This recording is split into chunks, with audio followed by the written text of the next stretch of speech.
I wonder how many answers are people going to want from us from this episode. Probably quite a few. Maybe 42? 42! It's episode 42! Happy birthday, kind of 42 to us. 42! I'm sure most of our listeners know the significance of 42. Yes. We are the answer to life, the universe, and everything. Or at least bizarre bits of history within life, the universe, and everything. Oh, I got tickets on myself. Oh, good. That's all I really wanted to say in the waffle. 42. Thank you, Douglas Adams. Absolutely. You were sadly missed, sir. I salute you. But I was probably doing the wrong way. It doesn't really matter, but I'll have to dig out my my signed copy of Hitchhiker's Guide to the Galaxy later now. Show off. Yeah, well. Jeez. I've got a signed copy of Hitchhiker's Guide to the Galaxy. Show off. And since we are late with this episode, I think we better go with it. Various reasons. Yes. Chaos.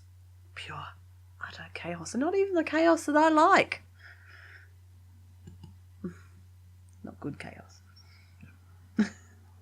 What the... History. Hello and welcome to the What the History podcast. Woohoo! Your fortnightly bits of bizarre history to make you say what the history. Come and have nommies. Indeed, very tasty treats indeed. I am one of your hosts, Trevor Holland, and I am joined by... Suzie Holland. Woohoo! Hey, me. And we should power on through. Suzie, what bizarrity do you have for us this evening? Yes, bizarrity is, kind of my bag, obviously. I wouldn't be doing this podcast otherwise. But, okay, I want to tell you about something that is actually an Australian story with an English twist. If that makes any sense. But anyway, monarchists in Australia love when British royals come out to tour our country. Trev, stop shaking your head. You're not a monarchist. I am. It's a link to the old country. We love our royal weddings, engagements, christenings, crazy hats. Thank you, Beatrice and Eugenie. No one can top that. And testament to these are the amount of people that tuned into the last royal wedding between Harry and Meghan. Buy the magazines. They have even a sniff of royal news contained within to feast our eager eyes on, or have stories of long-deceased royals that still capture our attention. But did you wonder for what the historians know that in our first royal visit in 1867 and 1868, there was also the first political assassination attempt, and the attempt was made on the visiting royal? What the indeed. The royal in question was the second son and fourth child of Queen Victoria and Prince Albert, Prince Alfred, the Duke of Edinburgh. His other titles were Earl of Kent and Earl of Ulster, with the would-be assassin being Irish-born Catholic Henry James O'Farrell. The attempt didn't succeed, but the ramifications were huge. Let me explain. The Duke enjoyed visiting Adelaide, Hobart, Melbourne, Brisbane and Sydney, which he liked so much that he visited twice. It was on his second visit to Sydney that the Duke agreed to visit Clontarf, a popular picnicking spot on the foreshore of Sydney Harbour. He went for a benefit picnic for the Sydney Sailors' Home, a philanthropic organisation to provide affordable and safe accommodation for visiting sailors. The picnic was organised by Sydney politician and barrister William Manning. Rumours of possible sectarian violence between Catholics and Protestants were abound, but the Duke paid no heed and attended the picnic. During his time in Melbourne, there was a shooting incident between Protestant Orangemen and Catholics and also a riot. Enter Henry James O'Farrell, who with his Smith & Wesson handguns crept up behind the Duke and shot him in the back at close range, wounding him. Cries of, "The Duke is shot, and he is shot and fallen down dead," from witnesses who hastily tackled Henry to the ground with the intent of lynching him on the spot. However, Henry was spirited away and promptly arrested. The Duke was nursed by Florence Nightingale-trained Lady Superintendent of Sydney Hospital, Lucy Osborne, newly arrived in Sydney. By sheer good fortune, the Duke survived, the bullet glancing off his ribs, and once it was removed, made a full recovery. These events were set against a backdrop of fierce sectarian violence in the colonies and also in Britain. Australians needed only to pick up the newspaper to read about ongoing battles of the Fenian terrorists in England, those who opposed British rule in Ireland, and many people were shocked, ashamed, and sought vengeance against Henry, who, as he was being led away after the shooting, told stunned onlookers that, and I quote, "I'm a bloody Fenian, and I will die for my country," adding that he had done his duty for Ireland. In the days that followed, there were meetings around Australia called indignation meetings, and fueled by English pride and hatred towards Catholic and the Irish, with increased love and respect for the old country, newspapers such as the Sydney Morning Herald and Empire, a newspaper founded by politician Henry Parkes in 1850, added fire to the hatred of Irish Catholics, with reports on the meetings and editorials about the shooting. In New South Wales Parliament, the aforementioned Henry Parkes quickly passed an act called the Treason Felony Act, making it a punishable offence to refuse to drink to Queen Victoria's health, to utter anti-British rule sentiments, and houses were searched, looking to find anti-British rule or pro-Fenian propaganda papers and or weapons, with punishment being from 7 years jail to life imprisonment. Henry Parkes attempted unsuccessfully to uncover a bigger Fenian plot in Australia, despite paying spies and organising gangs of private investigators, giving rise to the theory that Henry O'Farrell acted on his own accord. Henry was not of sound mental health, having been part of several failed businesses and studying to become a priest, and succumbed to drinking, epileptic fits and erratic behaviour, with his dislike of British rule and fuelled by newspaper stories of Fenian uprisings in England. Henry was quickly put on trial with a jury made up of ashamed and shocked jurors, and despite his defence attempting to obtain medical supports that would vouch for his mental health instability, and even Queen Victoria and the Duke asking for clemency, Henry James O'Farrell was found guilty and sentenced to hang, and was hung at Darlinghurst Jail on the 21st of April 1868. Today, the O'Farrell trial is seen by a lot of forensic psychiatrists and criminal lawyers to be a case where vengeance was more important than justice. One of my sources advises that Henry Parkes saw the case as an opportunity to, and I quote, prosecute his moral animosity towards Irish and Catholics, end quote. Anti-Irish sentiment ran high, with Irish police, politicians and government officials losing their jobs, and women were advised not to wear green. Catholic archbishops were pressured to give their loyalty to England, and job advertisements stated, "Irish need not apply." With O'Farrell's final confession to Henry Parkes that there was no Fenian conspiracy, he previously told Parkes that he didn't act alone, there was no further attempts to locate Fenians. The Queen and the British government made it clear that there was going to be no further question of Australia's loyalty to British rule, and peace reigned again. The would-be assassination was dead. The Duke survived, and all was good with England. The Duke's visit started with goodwill and ended with Henry O'Farrell's death, further fueling sectarian tensions. These tensions of paranoia, guilt by association, moral panic, miscarriages of justice, and prejudice still occur today, 150 years later. And that is the end of that story. Wow, it's surprising that it took that long for someone to do an assassination attempt in Australia, but I guess it's still a pretty young country at the time. It was a young country at the time. It's a young country by European standards, shall we say. Yeah. I guess it still is by European standards. It sure is. Yeah. That surprised me, because I didn't know anything about a assassination attempt on a visiting royal back then. I just came across a ABC News story, and I said, this sounds really interesting. Well, so I researched, as I do, and and just presented all that for you. Yeah, well, I mean, being somewhat of a pacifist, but also a anti-monarchist and with strong Irish heritage, I'm a bit lost when it comes to this story. I don't really know where to look or find things. Is this your attempt at a segue? So anyway, after my rather butchered segue, because I can't really think of any other comparison between these stories. Okay, let it rip. I better get on with it. Yes. Every now and then, you hear about something and think, why did I never know that? But to be honest, that could be a way to describe some of the things that inspired this very podcast. Absolutely. My what the this time around is examining a very unique achievement in Olympic history.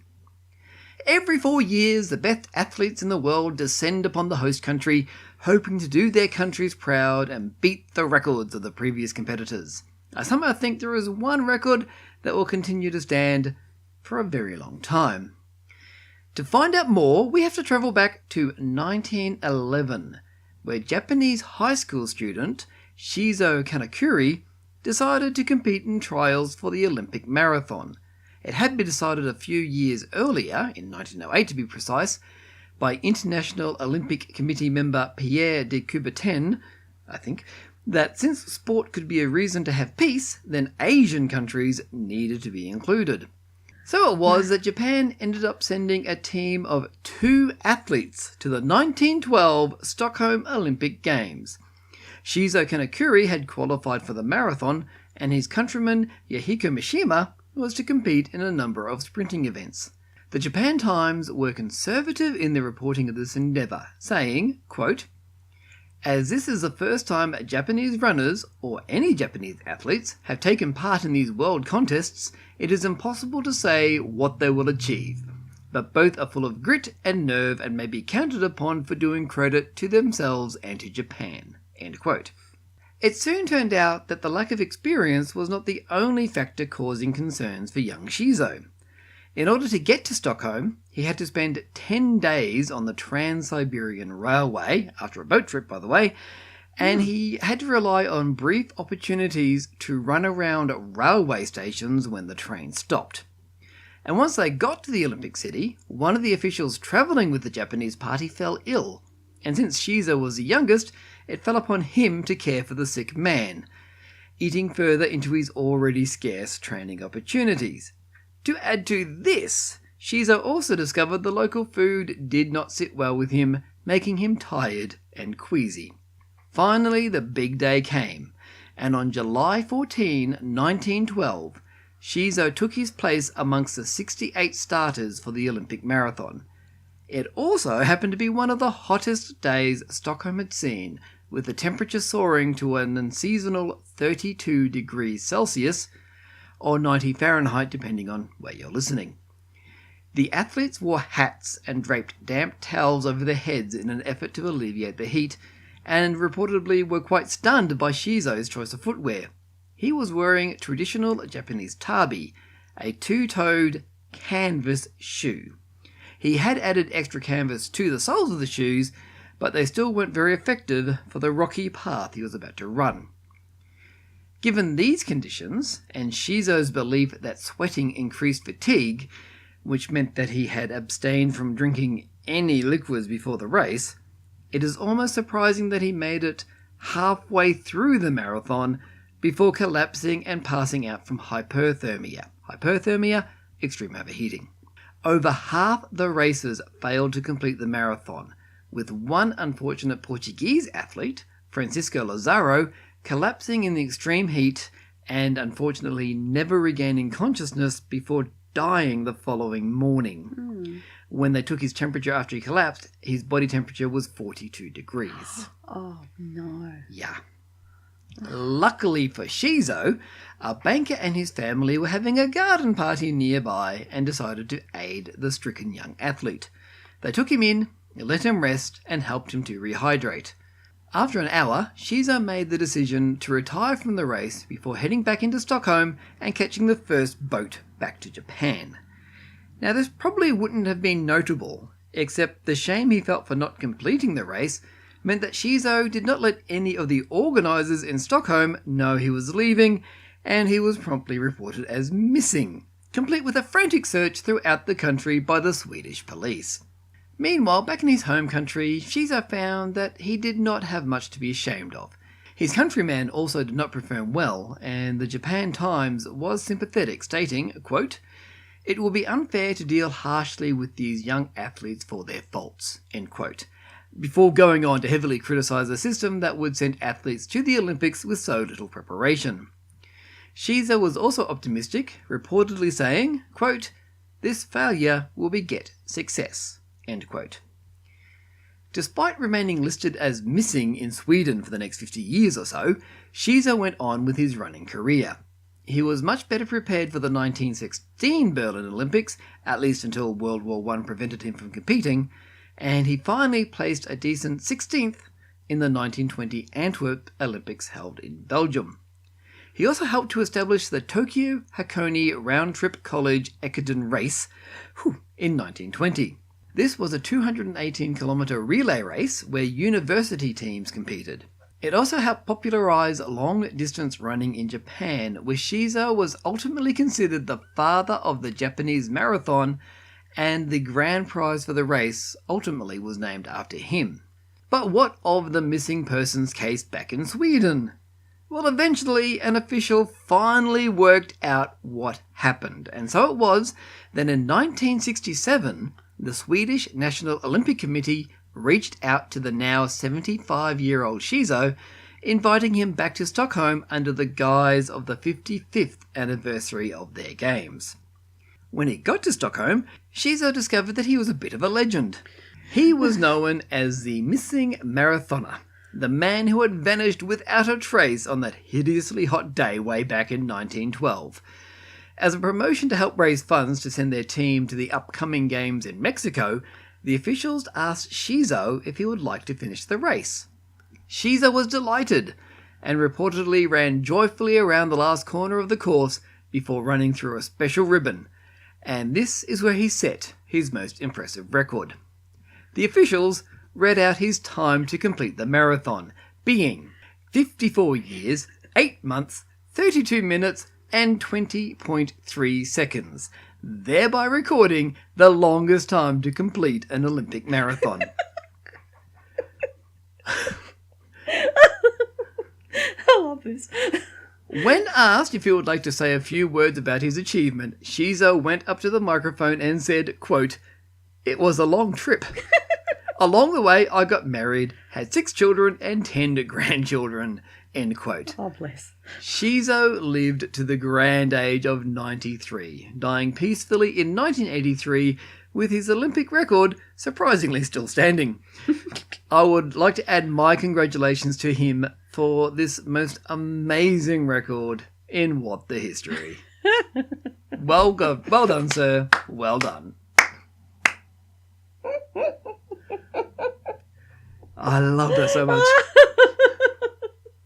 Such a great story. Oh. Shizo's my hero. He is. He's a great guy. He's a great guy. Oh, was a great guy. Yay, Shizo. We love you. Yay. And welcome to the archives of What the History. Mm-hmm. And we love everyone out there who waited so patiently for this much delayed episode of What the History. Thank you, guys. It has been a roller coaster these last few weeks. It's been up and down. Anyway, we should not go into details. No, That's all good. No. Now, if you would like to know more about anything that we've discussed in this episode, there are links to our sources in the podcast description down below, or you can head to our homepage, wthpod.rufusproject.com, where you can find all our previous episodes and all our links to all our references. While you're there, you can even leave comments for us below the episodes, or if you want to chat with us in other ways, you can contact us via email at wthpod@rufusproject.com, find the What the History podcast page on Facebook, or search pod_what on Twitter, or even use the hashtag WTHpod. We would love to hear from you. We would. And we would love to hear if you can think of any other records that compare to 54 years, 8 months, 32 minutes, and 20.3 seconds. 20.3 seconds. It's a point through that really makes it. It is. Oh, gosh, what a great story. Yeah, absolutely. What a great story. I really like that one. Okay, and Woohoo. Woohoo, yes. I think there's probably nothing else we really need to add to that. Thank you very much for listening, and we will be back in a couple of weeks' time with 2 more bizarre bits of history to make you say, What the history. Good night, everyone. Farewell. Yeah, running.